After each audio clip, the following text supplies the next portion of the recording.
ሰላም ጠናስጥልን የተከበራችሁና የተወደዳችሁ የቻናሌ ቤተሰቦች እንደምን አላችሁልኝ? ሰላም ለእናንተ ይሁን። በእያላችሁበት ሰላም ጤና ፍቅር እንድትሆኑ እመኝላችኋለሁ። እጅግ የተከበራችሁና የምወዳችሁ የማከብራችሁ ቤተሰቦች በመላው ዓለም ያላችሁ በተለይ ደግሞ በእስራኤል ያላችሁና እንዲሁም በተለያየ በውጭ ሀገር ያላችሁ ድጋፍ የምታደርጉልኝ ይሄ ቪዲዮ በተለያየ ቦታ እንዲሰራጭና ቻናሌ እንዲያድግ ድጋፍ ያደረጋችሁልኝ የምታደርጉልኝ እህት ወንድሞችን በጣም አብዝቼ ነው ማመሰግናችሁ። እግዚአብሔር ክብር ይስጥልን። የእስራኤል አምላክ እግዚአብሔር በጣም ክብር እንዲሰጣችሁና ሰላሙን መልካሙን ነገር እንዲያደርግላችሁ እመኝላችኋለሁ። ቻናላችን አሁን ኦልሞስት ወደ 23000 ሰብስክራይበር እየተጠጋ ነው። 100000 እንደምንሞላው እርግጠኛ ነኝ። ዛሬ በሰፊው ይዤላችሁ የመጣሁት ፕሮግራም ኢራንና አሜሪካ ለምንድን ነው የሚጣሉት የሚል ጥያቄ በተደጋጋሚ የሚጠይቁ ሰዎች ስላሉ እነሱን አስመልክቶ ያዘጋጀሁትን ፕሮግራም ነው ወደ እናንተ ይዤላችሁ መቀርበው። ይሄን ዝግጅት እስከ ዝግጅቱ ፍጻሜ ድረስ አብራችሁን ቆይታችሁ ካዳመጣችሁት የአሜሪካና የኢራን ችግር በቀጥታ ምን እንደሆነ ያልተስማሙባቸው ነጥቦች ምን እንደሆኑ ፍንትው ብሎ እንደሚታያችሁ እርግጠኛ ነኝ። እስከ ዝግጅቴ ፍጻሜ ድረስ አብራችሁኝ በመቆየት ተከታተሉኝ።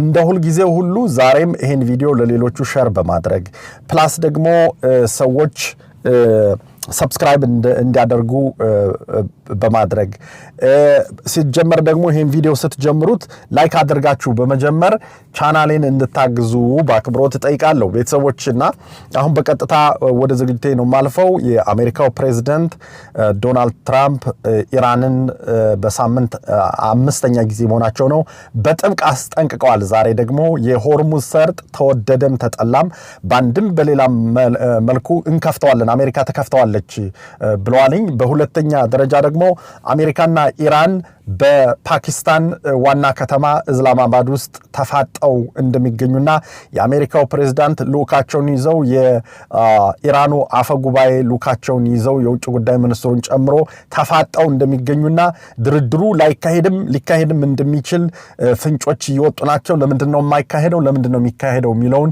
ወደናንተ ይሄን መረጃ የማደርስ ይሆናል በቀጥታ ማለት ነው። አሁን አሜሪካና ኢራን እስከዛሬ ድረስ ለምን ሲጨቃጨቁ ቆዩ? ከዚህ በፊት በኦባማ ጊዜ ድርድር ተደርጎ ስምምነት ላይ ደርሰው ነበር ጀርመንን ጨምሮ አምስቱ ሀያላን ሀገሮች።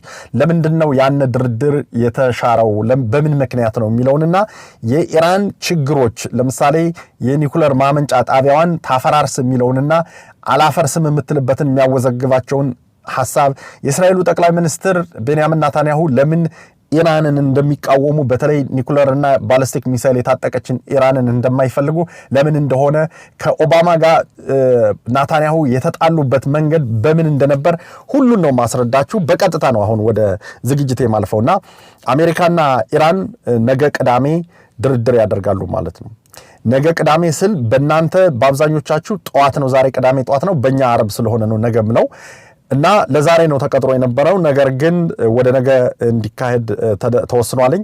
አደራዳሪዋ ሀገር ፓኪስታን ስትሆን ድርድሩ የሚካሄደው በፓኪስታን ዋና ከተማ እስላማባድ ነው። እንግዲህ እስላማባድ በአሁኑ ሰዓት የጸጥታው ሁኔታ በጣም አስጊ በመሆኑና ከፍተኛ የኢራንና የአሜሪካ ባለስልጣኖች በቦታው ስለሚገኙ በአጠቃላይ ከተማ ውስጥ የሚገባም የሚወጣም ሰው እንዳይኖር ተደርጎ ከተማ እንደተቆለፈባት ነው እየተነገረ ያለ። አሜሪካ የተወከለችው በአሜሪካው ምክትል ፕሬዝዳንት ጄዲ ቫንስ እና ልኡካቸውን ይዘውን የሄዱት ስቲቭ ዊትኮፍ አሉበት፣ እንደገና ጀርድ ኩሽነር አሉበት፣ አድሚራል ብራንድ ኩፐር አሉበት፣ እንዲሁም ደግሞ የናሽናል ሴኩሪቲ ካውንስል የብሔራዊ ደህንነት ኃላፊ፣ የስቴት ዲፓርትመንት ወይም የሀገር ውስጥ ጉዳይ ሚኒስትር፣ የውጭ ጉዳይ ሚኒስትር፣ የመከላከያ ሚኒስትር፣ የፔንታጎን ባለስልጣናት አሉበት ተብሏልኝ። ጀርድ ኩሽነር የሚባሉት አይሁድ ናቸው፣ ወጣት ናቸው፣ የዶናልድ ትራምፕ የልጅ ባል ናቸው እና በጣም ነው የሚተማመኑባቸው ዶናልድ ትራምፕ። እንዲሁም ደግሞ ስቲቭ ዊትኮፍ የሚባሉት የአሜሪካ ፕሬዝዳንት ልዩ መልእክተኛ ናቸው። የአሜሪካ ፕሬዝዳንት ወደ ውጭ የሆነ ነገር ሲፈልጉ እሳቸው በመሄድ ፈንታ ሚልኳቸው ሰው ናቸውና በጣም ትላልቅ የሚባሉ ሰዎች ናቸው። አድሚራል ብራድ ኩፐር ደግሞ የሴትኮም ወይም ደግሞ የሴንትራል ኮማንድ፣ ይሄ ማለት የአሜሪካ የመከላከያ ጦር አሁን በመካከለኛው ምስራቅ የሰፈረው አዛዥ ናቸው። እሳቸውን ጨምረው ነው የላኩት ማለት ነው። ስለዚህ ጀርድ ኩሽነር የትራምፕ የልጅ ባል ናቸው። ኢቫኒካን ነው ያገቡት ማለት ነው። እነዚህ ከፍተኛ የሀገሪቱ ቶፕ የሚባሉ ባለስልጣኖች ኢራኖቹ ጋር ለመደራደር ፓኪስታን ውስጥ ነው የሚገኙት፣ እስላማባድ ውስጥ እንዳልኩት ከፍተኛ ሌሎችም የመንግስት ባለስልጣናት አሉ። ኢራን የተወከለችው የውጭ ጉዳይ ሚኒስትር አባስ አርጋቺ አሉ። የኢራን አፈጉባኤ የፓርላማ አፈጉባኤ መሐመድ ባግኸር ጋሊባፍ ይባላሉ። እንደገና ደግሞ የሱፕሪም ካውንስል ጸሐፊ አሊ አክባር አህመዲን አሉ። የብሔራዊ ባንክ ባለስልጣናት አሉበት ማለት ነው በኢራን በኩል። እነዚህ ናቸው የተወከሉት። ድርድሩ በአሁኑ ሰዓት እንዳልኩት የፓኪስታን ዋና ከተማ እስላማባድ በከፍተኛ ሁኔታ ድርድሩ በሚካሄድበት የጸጥታ ስጋት አለ። ምክንያቱም ከፍተኛ የሆነ የውጭ ሀገር ዜጎች ናቸው ያሉበት። የአሜሪካና የኢራን አንድ ነገር ቢደርስባቸው እነዚህ ሰዎች የመጀመሪያ ተጠያቂ የምትሆነው ፓኪስታን ስለሆነች ፓኪስታን በአሁኑ ሰዓት ከተማዋን በትላልቅ ኮንቴነሮችና እነዚህ ግዙፍ ለአጥርነት የሚጠቀሙባቸውን ብሎኬቶችን ከተማውን በማድረግ የፍተሻው ደረጃ ከፍተኛ በሆነ የጸጥታ ቁጥጥር ነው የሚገኝ። በሺዎች የሚቆጠሩ የፓኪስታን ፖሊሶች በመላው ከተማ ተሰማርተው ደህንነቱን እያስጠበቁ እንደሆነ ተነግሯልኝ። ሁሉም የኢራንም የአሜሪካን ባለስልጣኖች በአሁኑ ሰዓት ፓኪስታን ውስጥ ይገኛሉ ማለት ነው።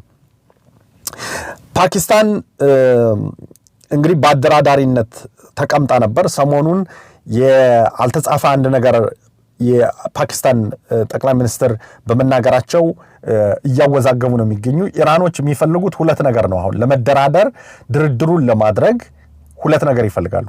አንደኛ የአሜሪካ መንግስት በኢራን ላይ እስከዛሬ ድረስ ጥሎት የነበረው ማዕቀብ በሙሉ እንዲያነሳና ገንዘቡን ኢራን በአስቸኳይ እንድትጠቀምበት። በሁለተኛ ደረጃ እስራኤልና ሂዝቦላ እየተዋጉ ናቸው። እነሱም አብረው እንዲካተቱና በርቁ የርቁ ሰላም ላይ እንዲሰፍን ትፈልጋለች ኢራን። እስራኤል ደግሞ ይሄን አትፈልግም። ምክንያቱም ሂዝቦላ ከጎረቤቷ ስለሆነ በየጊዜ ሰላሟን የሚነሳ ድርጅት ስለሆነ ማጥፋት ነው የምትፈልግ። ዲስአርም እንዲያደርግ የተባበሩት መንግስታት የጸጥታው ምክር ቤት በሬዞሉሽን 1701 ይመስለኛል ከዚህ በፊት ውሳኔ ያሳልፎ ነበር። በዚህ የተነሳ እስራኤል አልፈልግም ብላለች። ይህን ድርድር ኢራን አንዳች ነገር አደርጋለሁ ካለች አቀባበዬ ጣቶችን ምላጭ ላይ አድርጌ ለመተኮስ ዝግጁ ነኝ ነው የምትለው። ኢራን ደግሞ ይሄ ካልተካተተ እነዚህ ሁለት ነገሮች ካልተሟሉ በስተቀር አልቀመጥም ድርድር ብለው እያንገራገሩ ነው የሚገኙ አልኳችሁ። በዚህ ምክንያት ነው። በሌላ በኩል ደግሞ የአሜሪካ መንግስት ደግሞ ዶናልድ ትራምፕ ማምሻቸውን ለአምስተኛ ጊዜ በሳምንት በአሳለፉት ዛቻ ወይም ዛቻ አዘል ትዊት ኢራን በአስቸኳይ የሆርሙዝን ሰርጥ ካልከፈተችና መርከቦቹ በተስማማነው መሰረት መንቀሳቀስ ካልጀመሩ አሜሪካ በኃይል ትወስዳለች፣ መርከቦቻችንን መሳሪያዎቻቸውን በሙሉ አጉርሰው አቀባብለው ለመተኮስ ዝግጁ ሆነው እየጠበቁ ናቸው። በአስቸኳይ ኢራን ሳጠፋ ይሄን ነገር ታዳምጥ ትስማ እያሉ በዛሬው ዕለት ማስፈራሪያቸውን ቀጥለዋል ማለት ነው። ኢራን እንግዲህ በዚህ ቅድመ ሁኔታ አልደራደርም እነዚህ ነገሮች ካልሆኑ በስተቀር እነዚህ ሁለቱ ቅድመ ሁኔታዎች ካልተሟሉልኝ አልደራደርም ካለች በቀጥታ አሜሪካና ኢራን ወደ ጦርነት ነው ማለት ነው የሚያመሩት። ነገር ግን ኢራን በእነዚህ ነገሮች እነዚህን ጊቫፕ አድርጋ አሜሪካ ደግሞ የኢራንን ተቀብላ አንድ የሆነ ነገር ከፈጠረች ድርድሩ ይቀጥላል ማለት ነው። በሌላው በኩል ማዕቀቡ እንዲነሳ ማለት ከዚህ በፊት ኦባማ በተመሳሳይ ሁኔታ ቆይቼ ነግራቸዋለሁ። ማዕቀቡን አንስቶ በመቶ ቢሊዮን የሚቆጠር ዶላር ሰጥቶ ያንን ገንዘብ ወስዳ ኢራን ለነ ሂዝቦላ ሐማስና ለሌሎቹ ለነ ሁቲዎች ፋይናንስ ስላደረገችው አሜሪካ ይሄን ነገር ታደርጋለች ብዬ በእኔ ግምት አታደርገውም። ስለዚህ ይሄ ሊሆን የማይችል ነገር ነው። በሌላ በኩል የተከበራችሁና የተወደዳችሁ የቻናሌ ተከታታዮች ኢራን ባለ 10 ነጥብ የመደራደሪያ ነጥብ አላት። እንግዲህ ድርድር ላይ ከተቀመጡ ይሄን አልፈው ከተቀመጡ ኢራን ባለ 10 የመደራደሪያ ነጥብ አላት። ኢራን የምትለው ምንድነው? ሁሉም ማዕቀቦች እነሱ ካሳ ይሰጠኝ፣ የሆርሙዝ ሰርጥን ኢራን ታስተዳድር ባለቤት ትሁን፣ ሁሉም የአሜሪካ የአየር የምድርና የባህር ኃይል ሙሉ በሙሉ ከመካከለኛው ምስራቅ ይውጣ፣ በኢራንና በአጋሮቿ ላይ የሚደረገው ጥቃት ሙሉ በሙሉ ይቁም። አጋሮቿ እነማን ናቸው? ሂዝቦላ፣ ሁቲ፣ ካታይብ ሂዝቦላ ኢራቅ ውስጥ ያለው ማለት ነው። ሁቲዎች የመን ናቸው። ኢራን እንዳይንቀሳቀስ የታገደባት ንብረት በአስቸኳይ ይለቀቅ። የምናደርገውን ስምምነት የተመድ የጸጥታው ምክር ቤት አስገዳጅ ውል አድርጎ ይስማማልን ነው የሚሉት። ማለት ይሄን ስምምነት ከአሜሪካ ጋር ስንፈራረም ነገ አሜሪካና እስራኤል ተመልሰው እንዳይደበድቡን አስቸኳይ አሳሪ ይሁንልን ይላሉ። በሌላ በኩል ማለት ነው በኦባማ ጊዜ የጂሲፒኦ የሚባል ጆይንት ኮምፕሬሄንሲቭ ፕላን ኦፍ አክሽን የተባለ አምስቱ የተባበሩት መንግስታት የጸጥታው ምክር ቤት ሀያላን ሀገራት አሜሪካ፣ ሩሲያ፣ ቻይና፣ ፈረንሳይ፣ እንግሊዝ እና ጀርመን ወዘተ የመሳሰሉት አምስቱ ሀገሮች እና ጀርመን የተሳተፉበት እንዲሁም ስምምነት ነበር። በወቅቱ ዩራኒየም ይሄ ነገር የሆነው በነገራችን ላይ ጁላይ 14 2014 ዓ.ም ነበረ የተፈረመው።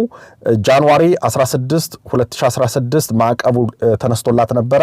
ነገር ግን የእስራኤሉ ፕሬዝዳንት ጠቅላይ ሚኒስትር ቤንያሚን ኔታንያሁ ኢራን የፈረመችው ውል የ10 ዓመት ብቻ ስለሆነና ኢራን ቀስ እያደረገች የኒኩሌር ማብላላት ስራዋን ሰርታ የኒኩሌር ቦምቡን ባጭር ጊዜ እንደ ሰሜን ኮሪያ ትታጠቃለች፣ ስለዚህ አንፈልግም ብለው ከኦባማ ጋር ግጭት የገቡበት ሁኔታ ነው የነበረ። ከዛ ዶናልድ ትራምፕ ሲመጡ ይሄን ስምምነት ቀደው ጥለው በአዲስ እንደገና ይሄው ያያችሁትን ጦርነት ያስከተለ ነው ማለት ነው። ኢራን ከተስማማችው ውጭ 3.7% ነበረ ልታመርት የነበረው።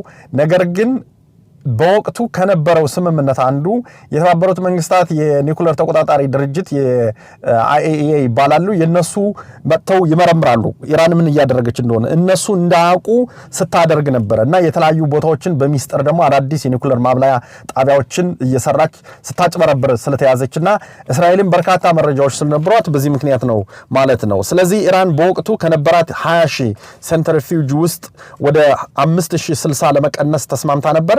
ስምምነቱ ለ10 ዓመት ብቻ ስለነበረ በወቅቱ በቃ በ10 ዓመት ውስጥ ኢራን የኒኩሌር ባለቤት ትሆን ነበር። ስለዚህ ለዚህ ነው አሜሪካና የአሜሪካው ፕሬዝዳንት ዶናልድ ትራምፕ እና የእስራኤሉ ፕራይም ሚኒስትር ወይም ጠቅላይ ሚኒስትር ቤንያሚን ኔታንያሁ ኢራን በዚህ ጉዳይ ላይ እንዳትስማማ የሚፈልጉት ማለት ነው። አሜሪካ የምትፈልገን ምንድነው? በፎርዶና በናታንስ እንዲሁም በመላው ሀገሪቱ ያለው የኒኩሌር ጣቢያ ተነቃቅሎ እንዲወድቅ ትፈልጋለች። እንዲሁም ደግሞ የባለስቲክ ሚሳይሏ እገዳ እንዲጣልበት ትፈልጋለች። ኢራን ይሄን አትቀበልም። የሆርሙዝ ሰርጥ ለመላው ህዝብ በዓለም ላይ ላሉ ዜጎች በሙሉ ክፍት እንዲሆን ትፈልጋለች። ኢራን